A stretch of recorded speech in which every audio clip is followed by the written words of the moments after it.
came up. For people who don't know what Gaas is, let's talk a bit about it. Other than it's written on a tombstone here, I don't know why. I know. I'm like. I guess Gaas is over. It's done. Yeah. Which is fine with me. Hopefully not. So, how did that come about? Is it a unique fellowship only at your institute, or can we find another glaucoma and complex anterior segment surgery fellowships somewhere else around the globe? Yeah, I mean, one thing that I really, starting my career, really loved was the synergy between glaucoma and cataract surgery. And I think in my training in the past, and probably maybe some ways currently still in some places, the glaucoma surgeon is glaucoma surgeon and the complex surgeon is somebody else. And I think there's so many glaucoma cases that have, coexisting problems that span both areas. So I was very much of the mindset that to be a great glaucoma surgeon, we have to be a great anterior segment surgeon. And especially now, of course, with angle surgery, we have to be working in those spaces. So great. So I basically tried to combine both. Now, it is a lot to learn, of course, and it's very surgically heavy. But I think it's really nice to be able to accomplish all of that. And so, yeah, that's our fellowship. I mean, we've been very blessed to have fellows from around the world. I know it's very competitive. We get folks from North America, South America, Europe, Asia, Africa applicants, everybody. And it's obviously hard to find the right mix and who picks it, who knows who we pick, right? We probably don't pick the best people, but sorry, I shouldn't say that. Our fellows are great, but it's been a blessing. It's one of the best things I look forward to, like I said. And so it's pretty intense, yes. And I like my fellows to be very independent. They need to learn on their own in many ways. They need to make mistakes and learn from that. They need to throw away some of the old thinking when they come in here, which I think is probably really hard for our fellows.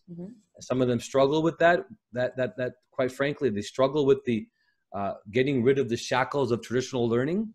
I think that's part of the challenge, And so and again, my fellowship is not more about me. That we have 4 other preceptors that are wonderful teachers that each bring their own way of thinking to the fellowship, which is great. So yeah, I mean it's something that I feel very proud of, and probably one of the most proudest things I have in my career is seeing my fellows go out and do great things and go and help people and teach and continue the tradition of learning. So that's basically Gaas.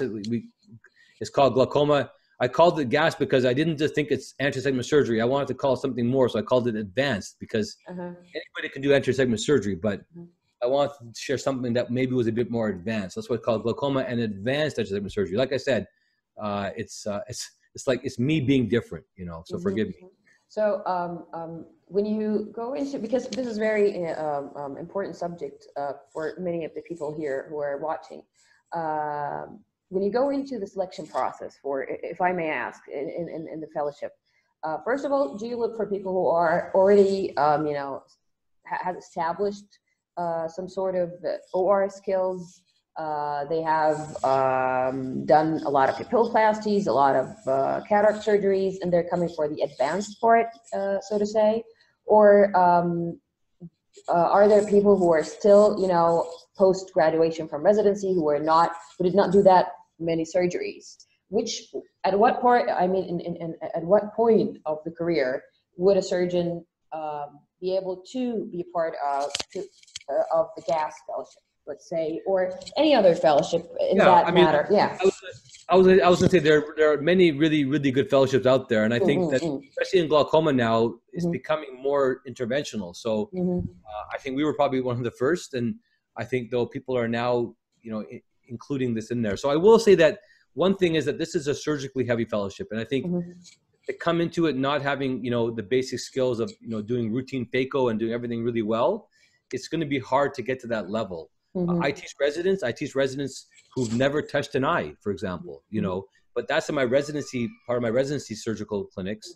And that's a separate, area. The fellows don't really, are not in that aspect of it because that fellowship is more for advanced level training. So yeah, I think for this, people do have to show competence, if not excellence, in routine cataract surgery, maybe some complex surgeries, glaucoma surgery. I think having experience in this is important as well. So yeah, I feel bad because a lot of great people out there who I'm sure could learn these things, but in 1 year, and our fellowship is 1 year, sometimes 2 years, it's a challenge to do that. But don't let that get people down. I mean, there are many ways that you're going to be able to learn and do things. It may surprise you. My fellowship, I didn't do a lot of complicated surgeries. I did I did glaucoma surgeries, but I did most of my learning when I finished my training, 2 or 3 years afterwards. And so, you know, the learning process is there, but the most important thing I learned from my fellowship was, I said, I found a great mentor to allow me to be confident to explore my skills. And that's the most valuable lesson for me than the surgical skills by far. So if you can find that, and I would even say, maybe I'm overstepping, but even a virtual mentor, so to speak, or inspiration from other ways, or people around you, then I think you can still get the same kind of value from a fellowship in some ways, of course, not everything.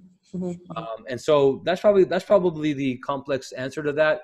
Some of you have visited my fellowship. You probably know what I'm speaking about, in terms of how much the fellows are responsible. Don't get me wrong, we have a good time. Maybe we have too much fun, but there's a lot of responsibility that the fellows have. And my expectations of the fellows are like really, really high, like super high. And I see no other way to do it, because I have to have high expectations, because they have to aspire to get there. And it is hard. I know my fellows will all say during the year it's a difficult year. I'm probably difficult. I probably am, because I expect the best. I tell people, you're operating on someone's eye that could be your mother. You've only done one case before.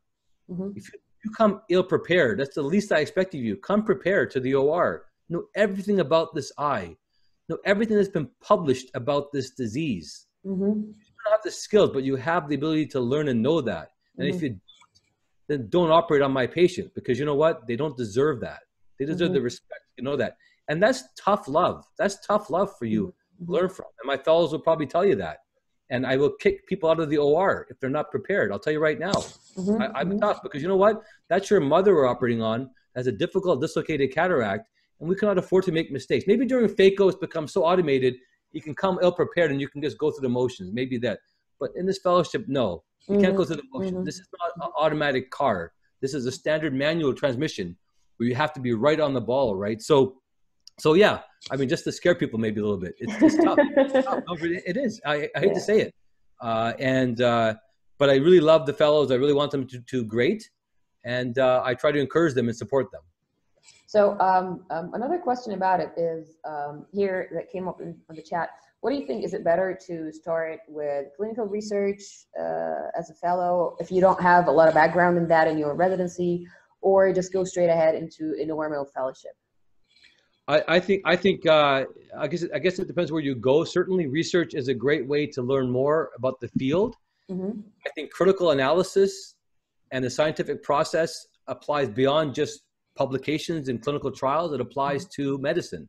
Be able to critically analyze a surgical video, to be able to critically analyze a disease or a presentation is an important skill for an ophthalmologist or a surgeon. So learning those, I think, are great ways to start. And I think I encourage it. We have had many research fellows in our program who are research fellows who do that. Now, of course, they're always hungry for clinical work and they do get exposed, but I think that's a great place to start your training.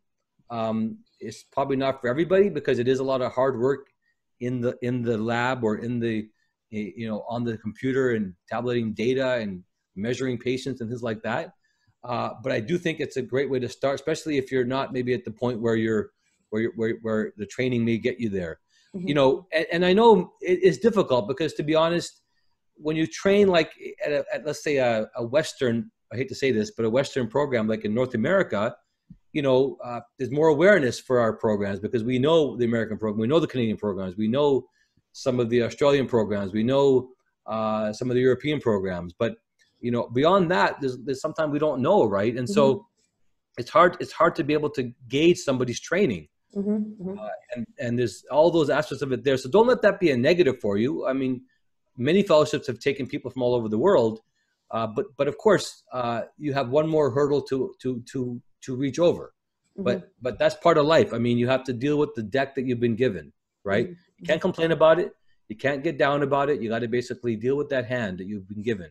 And so You got to find that way to do that. I continue to be amazed when people take the opportunity. I mean, you know, I have people sometimes just contact me out of the blue. And sometimes it's just a regular message. Dear Dr. Ahmed, I am John, I am Abdul Salam, or I am,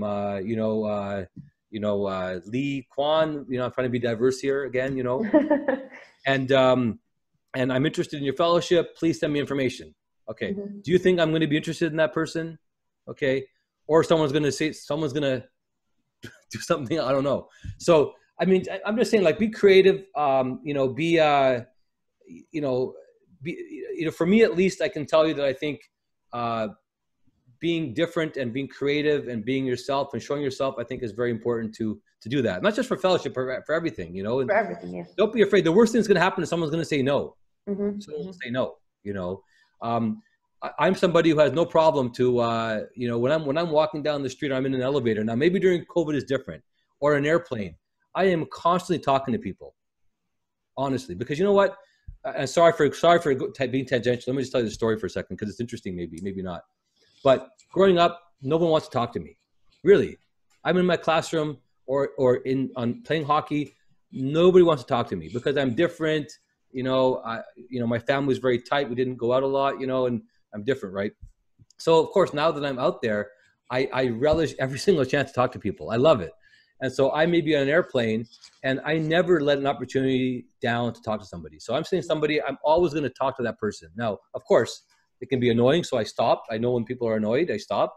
But I'm never going to not say hello to you, or to nod, or to smile, or to say, how are you doing? Or can I help you with something? Because, you know, it's just the right thing to do. But more importantly, there's probably something I'm going to learn from you by doing that. And maybe I'll get inspired by going through the journey together with you, even for it's a 2-hour flight. But we went through it together rather than alone. I mean, it's so amazing. Or I'm in an elevator and you have people sitting down looking at their phones. I mean, what a lost opportunity maybe to learn something, or to get inspired, or to give you an extra jump. Or maybe you can change that person's life. Maybe that person's having a hard day. Maybe they're going to do something really bad. I hate to be serious. Okay. Yeah. And maybe your smile, maybe your hello, maybe your hug. I mean, I know it's politically incorrect, whatever, nowadays, whatever, but maybe that'll change their life even. Who knows? You never know what you can do to someone's life. I don't care who you are. If you think you're the worst person in the world and you're a bad person, or you have nothing to add to this world, I guarantee you your soul can do something for someone else's soul. And so take the opportunity to do that. It's amazing. And internet allows us to do that as well. Unfortunately, people take it badly too. Some people have bad intentions as well in doing that, unfortunately, right? Yeah. And so that can also be the problem. But anyway, I go into this very naively. And so I cannot tell you how many times it's led to amazing things, opportunities that we stay connected for life, or invent something even, I can tell you, or I was able to accomplish something I couldn't do without having that opportunity. Whether in my career, whether it's been a scientist, whether it's been a government official, whether it's been someone from the FBI, right? I've been able to get out of jail. I was in jail in a foreign country, believe it or not. It's a long story. And connections. That's for another webinar. That's another story. So you never know. You never know what it can accomplish when you have that opportunity to. Well, it's better to go. You know, you have been talking about yourself being naive. Well, it's better than having prejudice and going with ill intentions. One last thing about I want to talk about also before we go to our last subject is when you handle residents or when you see residents, who is the, let's say, perfect? I hate this word, perfect. Who is the resident with most potential? This drawing here shows us what everybody thinks is the perfect resident, actually, who doesn't sleep, who doesn't eat, who doesn't pee, who's homeless, who doesn't feel pain, you know, who works 24/7 and doesn't complain. As a head of residency and fellowship, how do you look at these residents who just have nothing to do with life?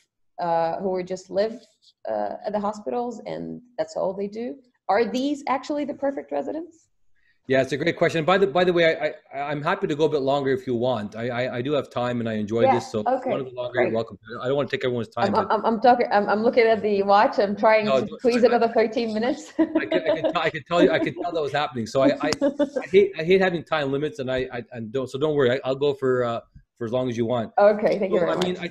I think this makes a good point, and I mean, it's always a balancing act, and I realize it's difficult. I mean, no question, being a resident is hard, and you do make sacrifices, but to not live a real life actually, I think, makes you a worse resident, because we are dealing with real people, real life, and not having the balance in your life to be outside of your residency, outside of your professional life, will not give you the right enrichment in terms of what you bring to the fellowship. What you bring to the fellowship, or residency, I should say, is beyond just simply the textbook. It's what you bring in your life. Your life is what you bring to the residency. It's Mm-hmm. not your knowledge only. It's not your skills. And if you don't have that life to bring, then I think that you lose. And I look at it, I think we lose by you not bringing that in there. So Mm-hmm. I really value those that can bring that balance in there. And I realize I'm not saying it's easy. It is difficult to do that, no question. Um, and so that's the first point. I think, having something outside is important. And I think my fellows probably are going to probably yell at me and say, Ike, we have so much stuff to do. How do we have a life? And I think, having the right time management is important. I see people, for example, spend way too much time on things they shouldn't, and spend too little time on things that they should. People zoom in on things they shouldn't, and they zoom out on things that they shouldn't. So I think having that ability to know what time to spend on and know when to move on, Mm-hmm. I think is an important skill set. And being efficient in your time, I think we all are pretty bad with that. I mean, I waste time. So I think that, what we don't want to have is something like this, because we're not building, if you want to call it, or fostering the right person. And when you get out there, I don't believe this resident is going to be successful, because they're not going to be a real human being to their patients or their profession. That's what I would say. At the same time, of course, we have to be serious about residency, and we have to give it the right attention. And so I love the resident who comes in, who is well prepared, who is well read, who knows the data, doesn't necessarily agree with it, but knows the data, knows the background of it, and who comes in with, again, a very fertile, open mind, who can ask questions, and who can, show that they are thinking deeper, Mm-hmm. and allow themselves to kind of, immerse themselves in the story. And I think, that's so important. I also love people who are empathetic. I mean, we lose a bit of that, right? The empathy to our patients. And I think being able to connect with patients isn't spending lots of time with them. It's basically spending quality time with them. And that empathy part and knowing what we're doing, I think, is really important. I think maybe we don't teach it enough. Mm-hmm. And again, it's about being human beings. So I think those are some of the things that are really important and helpful. I think that, I do think that people do need to find ways, though, to have an outside life, so to speak.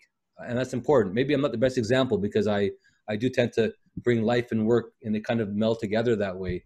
But I figure, if you enjoy things, I hope you enjoy it. I really hope you can enjoy your residency, because I think if you don't enjoy what you're doing, you probably don't learn as well.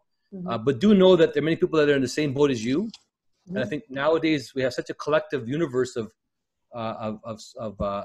contact to social media, that you can find people of like-mindedness to hopefully grow together, which I think is important, to do it together. And hopefully you have a class you can do that as well, that are supportive of each other. I think those are all important things. Mm-hmm.